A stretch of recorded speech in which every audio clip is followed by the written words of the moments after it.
जम्मू कश्मीर के कठुआ जिले में सोमवार को हुए आतंकी हमले के बाद पूरा देश गुस्से में है। देश में ने अपने 5 बहादुर जाबाज खोए। रक्षा मंत्री राजनाथ सिंह ने जम्मू कश्मीर के हालात पर कुछ घंटे पहले एक हाई लेवल मीटिंग की है। सीडीएस जनरल अनिल चौहान और सेना प्रमुख उपेंद्र द्विवेदी भी इस बैठक में शामिल थे। अब खबर है कि सरकार कुछ बड़ा प्लान कर रही है। जवानों की शहादत का बदला लेने के लिए सभी विकल्प खुले रखे गए हैं। टीओआई की रिपोर्ट के मुताबिक एक आधिकारिक सूत्र ने जानकारी दी है कि सेना के एलीट पैरा यूनिट को जम्मू कश्मीर में सर्जिकल स्ट्राइक जैसे ऑपरेशन के लिए तैनात किया गया है। माना जा रहा है कि कुछ चुनिंदा क्षेत्रों में बड़ा ऑपरेशन किया जा सकता है।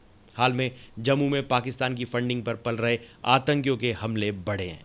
सोमवार को सेना के 2 ट्रक पर आतंकियों ने घात लगाकर हमला किया। पहले इस साल के में किसी भी प्रकार की आतंकी गतिविधियां नहीं देखी गई थी। दरअसल कठुआ का यह इलाका चंडी मंदिर स्थित पश्चिमी कमान में आता है, जबकि जम्मू कश्मीर का ज़्यादातर इलाका सेना की उधमपुर स्थित उत्तरी कमान के अधीन है। मंगलवार को सेना प्रमुख जनरल उपेंद्र द्विवेदी ने पश्चिम कमान क्षेत्र में सुरक्षा स्थिति की व्यापक समीक्षा की है। हिमाचल प्रदेश और पंजाब की सीमा से लगा हुआ जम्मू क्षेत्र का केवल एक छोटा सा हिस्सा पश्चिमी कमान के अंतर्गत आता है और यहाँ आतंकियों से निपटने के बेहद सक्षम राष्ट्रीय राइफल्स की स्पेशल यूनिट की तैनाती नहीं है।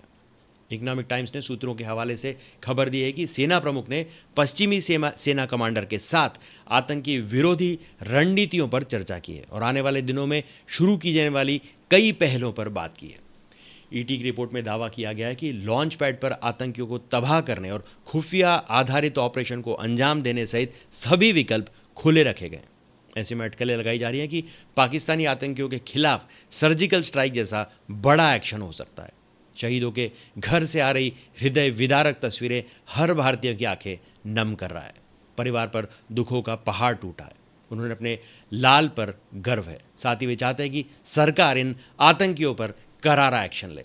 मंगलवार को रक्षा सचिव गिरिधर अरमाने ने हमले के दोषियों के खिलाफ कार्रवाई करने का संकल्प लिया है। उन्होंने कहा, राष्ट्र के प्रति उनकी निस्वार्थ सेवा को हमेशा याद रखा जाएगा और उनकी शहादत का बदला लिया जाएगा। भारत इस हमले के लिए जिम्मेदार बुरी ताकतों को करारा जवाब देगा। जम्मू क्षेत्र में विदेशी आतंकवादियों की मौजूदगी सुरक्षा बलों के लिए एक बड़ी चिंता का विषय है। माना जा रहा है कि इस क्षेत्र में कम से कम 7 आतंकी मॉड्यूल सक्रिय हैं। 70 से ज़्यादा आतंकवादी नियंत्रण रेखा के पार लॉन्च पैड पर तैनात हैं। इधर सुरक्षा बलों ने आतंकियों को ठिकाने लगाने के लिए डोडा जिले के ऊंचाई वाले वन क्षेत्र की घेराबंदी भी कड़ी कर दी है। आतंकियों की तलाश अभियान का दायरा बढ़ाते हुए विशेष बलों को तैनात किया गया है।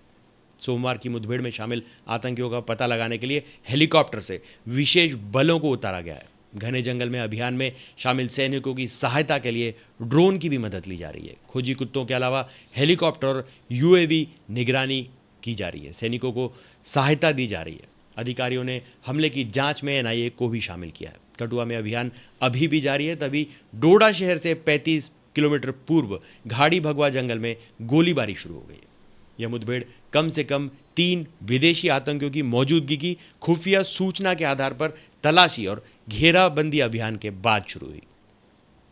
उपराज्यपाल मनोज सिन्हा और सेना प्रमुख जनरल उपेंद्र द्विवेदी ने उत्तराखंड के शहीद सैनिकों नायब सूबेदार आनंद सिंह, हवलदार कमल सिंह, राइफलमैन अनुज नेगी, नायक विनोद सिंह और राइफलमैन आदर्श नेगी को श्रद्धांजलि अर्पित की है।